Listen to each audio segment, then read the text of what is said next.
நாகையில் பணியில் இருந்த பொறியாளரை அலுவலகத்திற்குள் புகுந்து தாக்கிய ஒப்பந்தக்காரர் மற்றும் மகனை உடனடியாக கைது செய்ய வலியுறுத்தி ஊராட்சி ஒன்றிய பணியாளர்கள் உள்ளிருப்பு போராட்டத்தில் ஈடுபட்டனர்.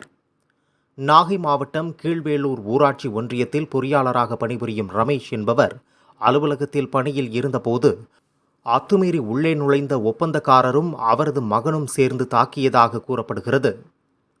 இது தொடர்பாக கீழ்வேளூர் காவல் நிலையத்தில் புகார் அளிக்கப்பட்ட நிலையில் உடனடியாக வழக்கு பதிவு செய்து விசாரிக்கவில்லை என குற்றச்சாட்டு எழுந்துள்ளது.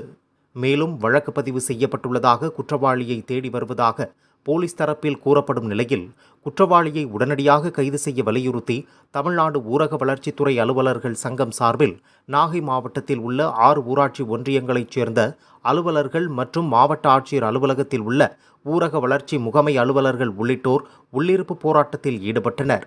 இது ஒரு பகுதியாக கீழையூர் வட்டார வளர்ச்சி அலுவலகத்தில் சங்கத்தின் மாவட்ட தலைவர் ஹரிகிருஷ்ணன் தலைமையில் அங்கு பணிபுரியும் வட்டார வளர்ச்சி அலுவலர்கள், துணை வட்டார வளர்ச்சி அலுவலர்கள், பொறியாளர்கள், ஒன்றிய பணி மேற்பார்வையாளர்கள், உதவியாளர்கள், இளநிலை உதவியாளர்கள் உள்ளிட்ட 34 பேர் போராட்டத்தில் ஈடுபட்டனர். நாகை மாவட்டத்தில் மட்டும் சுமார் 250க்கும் மேற்பட்டோர் போராட்டத்தில் ஈடுபட்டதால் அலுவலக பணிகள் முற்றிலுமாக முடங்கியுள்ளது.